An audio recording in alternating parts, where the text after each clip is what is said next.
What's up, Ocean? You got Matt here, coach of your Montreal Milotics, bringing you our draft analysis for the PCL Season 3. First off, I want to say thank you to everyone who showed up in the draft stream. Really much appreciated. If you guys heard any of the reasonings for my picks, that was obviously a bit more off the cuff. That actually happened about 20 minutes ago. I just got out of the stream, and I'm recording this now, right after it, and honestly, we had amazing support, so thank you everyone who showed up. But if you guys are excited for this one-on-one that we got right here, Matt and you guys, make sure to subscribe to the channel, make sure to hit the like button if you guys do enjoy it. Make sure to answer my common question of the day, which is going to be, what has changed since the last time I uploaded? With you guys, I'm asking. So, what in your lives have changed? Has anything positive happened? Anything negative happened? I'm hoping that I can just get some responses from you guys and talk with you guys, interact with you guys once more, because it has been way too long. But anyways, let's just go ahead and jump into this. The PCL is in its third season. It is a 6v6 Wi-Fi league, so this is very important to know because there's only a 20-minute timer. So we have to be aware of the timer here. I can already tell you, it is going to come into play. It will. There are teams that are too bulky for some reason for a 20-minute timer. They are just not going to, they're not going to complete games. It's just not going to happen. My team, however, is pretty good offensively, and I'm hoping we can put in a lot of work with it. Anyways, the team that we have is very fun. It's very fast, kind of. It has cool mons, some new mons, some oldies but goodies, and we had the third overall pick. So that means I can grab potentially an Aegislash, I can get potentially a Dragapult, I can get potentially a Galarian Darmanitan, maybe a Dracovish. There are options for me. I can get Hydreigon. I have options.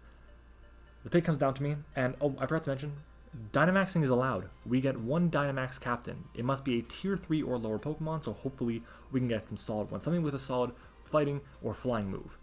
Because fighting moves obviously boosts its attack, flying boosts its speed. What boosts the special attack again? I'm trying to think. Is it Ghost? No. Dark? Poison? Poison. It's poison. Yeah. So maybe we can get a nice poison type. Yeah. Anyways, first pick for us. Our first overall pick, third pick overall, is going to be Dragapult. Yes, so we got Dragapult. We got Avatar Aang here, our Arrowhead. Dragapult has ridiculous 141 base speed. It's insane. It's got great coverage options, kind of. Its special side, it's got decent coverage options. It's got fire and electric moves. It's got access to Ghost, meaning Shadow Ball, and Dragon moves, which is basically all it really needs. A spec set is really solid, but it's only got base 100 attack. It's 120 special or physical attack though. It's got 100 special attack, 120 physical attack. Its 120 physical attack is pretty useful with its signature move Dragon Darts, where it blasts out 2 Dreepies from the top of its head. Kind of cool. And when I pair it with Dragon Dance and Phantom Force, it's really tough to beat. It gets Sucker Punch for priority, which is very nice. It gets U-Turn for momentum, again, very nice. It's definitely a top 5 pick in the draft. I think no matter where you go, it should be in the top 5, just based on what it can do for a team. It does have quite a few weaknesses, being Ghost, Dark, Ice, Fairy, and Dragon, so quite a bit. But at the end of the day, its typing is really good offensively and defensively. I decided to kind of build my team around Dragapult in a way to make sure that it would be as good as possible and it would allow it to be as successful as possible. So our next pick is going to actually end up being another tier 1, which costs 180 points, or no, it actually costs 200 points, excuse me, of our 400 point free budget. That is going to be Rotomwash. Rotomwash is solid. No more Pain Split, no more Defog, no more Toxic. Absolutely horrible. But still gets Will-O-Wisp, still gets access to a Volt Switch, still gets Hydro Pump, gets Nasty Plot now, which is cool, and it's a good pivot. That's the thing. It's also an ice resist for the Dragapult, which is very good, very important, and it's super bulky, so it can take advantage of the mons that are going to be trying to take down Dragapult. I can Volt Switch, get a slow Volt Switch off, get out of there, and go into the Dragapult to just go in there. Anyways, I think it's going to play a really key role in the team. It's going to come to most games, I believe. Only thing is it has no reliable recovery, so I'm going to have to rely on leftovers quite a bit, and hopefully I can get a good Wish Passer later on in the draft. Moving on though, our third overall pick is going to be our first tier 2, and that is going to be a Pokemon that is immune to Ghost types and resists Ice types. That is going to be Snorlax. Snorlax resists Ice types because of Thick Bat. Obviously, it's immune to Ghost types because it's a normal type, and it's just one of those Pokemon that have been good forever. Since the beginning of Pokemon, it has been good. Curse is still a thing, so is Rest and Sleep Talk. There's no more Return or Frustration, which whatever. Body Slam is getting paralysis for us anyways. I like Snorlax. I think it's going to be amazing for us. Still gets Belly Drum, still gets Figgy Berry and Gluttony and all that kind of stuff. Whatever I want Snorlax to do, I can make it do. It's got really solid attack stat base 110, and its HP is just monstrous along with the special defense, so hopefully we can put in a lot of work with this thing as a bulky mon and at the same time as an offensive attacker, sweeper, or breaker. Our next mon is going to be our first tier 3. I really like this Pokemon. I wasn't that good with it in what was it? In Gen 7, but I'm hoping to turn on a new leaf as I just take a quick little water break. I'm really hoping that I can take a leap with it because it's so good in theory. 90 base speed, grass and poison. Roserade is just so solid. It gets spikes, it gets toxic spikes, it has pretty good coverage even though there's no hidden power anymore, so no hidden power ice or fire, but it gets extra sensory, it gets access to Dazzling Gleam, and it gets its dual stab, which is amazing, as well as Leaf Seed, which is nice. It gets aromatherapy as well, so it's a cleric for a potentially toxic Rotomwash or a I guess sleeping Snorlax, so hopefully fingers crossed we can do a lot of good work with the Roserade here. Our next mon is going to be our Umbreon in tier 3 as well. Umbreon is a dark type, obviously. It gets Wish, which is massive for the Rotomwash, especially because Umbreon has pretty good HP stat. It should be able to heal Rotom quite effectively. No more Heal Bell, which sucks, but it gets Foul Play still gets Baton Pass, still gets Taunts, still gets Quick Attack it does. So it should be doing a lot of good work for us. It doesn't get Toxic either, which again, really bad, but honestly, may not be the end of the world because when you think about it, there's a 20-minute timer. I don't really need all this toxic, honestly. So, yeah, Umbreon I've had a decent bit of success with in the BBL. I enjoyed using it. I want to bring it a lot more often than I did in bringing it. I ended up using maybe the wrong set is the way to put it, but it's really solid. It can stop setup for physical attackers, which is nice, and it should be able to deal with some Dynamax mons pretty effectively if they get boosted up in their attack and they don't have a good fighting bug or fairy type attack to deal with me. Moving on though, we have our next mon. It is going to be in tier 4, and I felt like I had to get this now. It is Piloswine. Why Piloswine? Piloswine gets Stealth Rocks.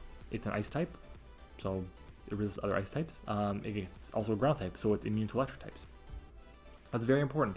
It helps me deal with those electric types, those poison types, those grass types as well to an extent, even though I don't want to be taking hits from them.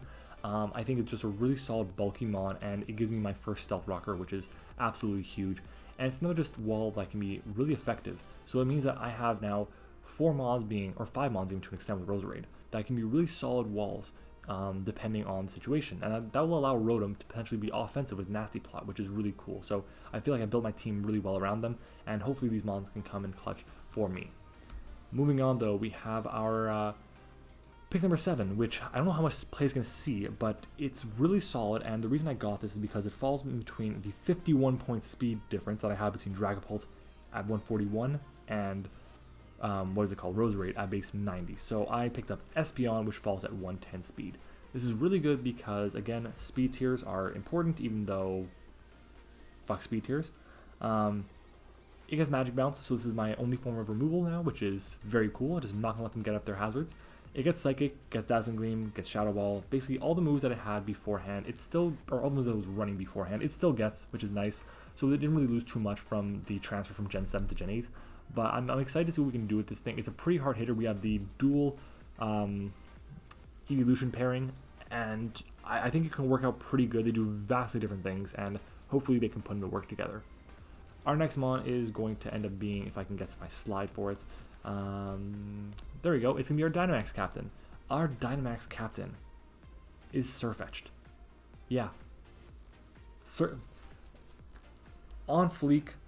I'm going to change it though to Leak Mill. Okay? Shout out to the guys in the draft stream because I love that name a lot more. Why did I choose this as my Dynamax captain? This thing gets Close Combat, Brave Bird, Poison Jab, First Impression, Knock Off, Leaf Blade. You can use the leak or the stick, whatever it is, on this thing, and it'll boost up its crit ratio. This thing is going to take lives. I am so excited to give it a shot. It's going to be so good for me. I just can't wait for it to break teams so that an Espeon, Dragapult, even Snorlax can just go in. I'm so excited for it. I'm really looking forward to it. I believe this can be one of the kill leaders and one of the best Dynamax Pokemon around. So fingers crossed for that. Surfetch'd is here and it is going to claim lives. Our next Mon is going to be a Pokemon that is not good. It is a bad Pokemon. Why do I have it on my team? Because I need Rapid Spin and I need Stealth Rocks. I have Carkol. Yes, Carkol. It gets Rapid Spin and Stealth Rocks. It gets some Fire moves. It gets some Rock moves. Gets some Crown moves. Gets some Steel moves. None of them are that good. Well, they're all good moves. They don't work well with Carkol because it's got base 60 attack and 60 special attack. It's a Flash Fire. It gets Flash Fire though, which is an immunity to fire, which is useful. Some fire types may be problematic, and having immunity to them would be kind of useful. If I hit with a water move or a fire move with Steam Engine, I get my speed boosted to +6, and then I'll go for Explosion and goodbye to something, hopefully, or Unbanded Carkol. I don't have high hopes for this Mon, but there's going to be one time where it comes to the game and it's going to put in work, and I'll be really happy with it. So, hoping for that. Our next and final Mon number 10, I was so freaking prepared to take Shelmet. I wanted Shelmet so badly because look at my team, look at a fighting type, look at my team.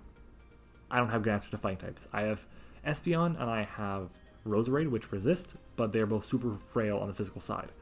So I decided to go with Shelmet, but no, I changed my mind right before, and I end up going with Morgrem. Morgrem, yes, the Mon that I did not know existed. I thought Indipimp was going to be just that, and then one middling next form. Instead, it becomes Morgrem and then the badass known as Grimmsnarl, which went 5th overall. Morgrem here, I took because of Prankster. Prankster T-Wave, Prankster Screens is going to be super useful to set up with Dragapult, Snorlax, even Rotom to an extent. So I felt like having that was going to be very useful. It gets Sucker Punch, which is nice. It gets Nasty Plot, which is a couple of good Fairy and Dark moves, so hopefully we can take advantage of that as well if need be. But Morgrem is just something solid. It fills a niche which could be very useful, and at the same time, looking at my team and looking at it versus Shelmet, tell me what my Dragon Resist is. I didn't have one. I also didn't have an immunity. So having Morgrem against the powerful dragons like, let's see, what are the powerful dragons? Como, Flygon, Haxorus, Hydreigon, Goodra. That's important to have Morgrem. It just makes them prepare a little bit more. Makes them run a Sludge Bomb or a Flash Cannon. They have to do that. And they can get paralyzed and they'll be slowed down. So even if they are boosted up or scarfed, Dragapult will outspeed them, fire off a Dragon Darts, and kill them. So I think Morgrem is solid here. It is another Dark type with the Umbreon, but it's not the end of the world. I see it more as just there for a Fairy type and there for the niche bit of paralyzing things. So yeah, that's our team. Let me know what you guys think about it in the comments down below. I have missed you guys so much. I've honestly just sat down and just recorded today, and I absolutely enjoyed it. It's been a pleasure to be back. So yeah, I want to thank everyone for sticking around during this time. I hope you guys are really enjoying Sword and Shield. I know I have definitely been. I completed my living decks, kind of. I don't have Zamazet or Zacian. I don't have Silvally. So if anyone's got a Silvally that they're willing to give to me forever, or a Zacian, hit me up. Anyways, I'm excited for this season. It's going to be tons of fun, and hopefully we can pick up a lot of wins, but at the same time, make good content for you guys, and just enjoy ourselves with this ridiculous 20-minute timer thing. And if Pokemon Home comes out even better, then I'll be able to have access to more defog, and I can drop this stupid Carkol. Yeah. Thank you for watching, everyone. I hope you enjoyed it, and I will see you all next time.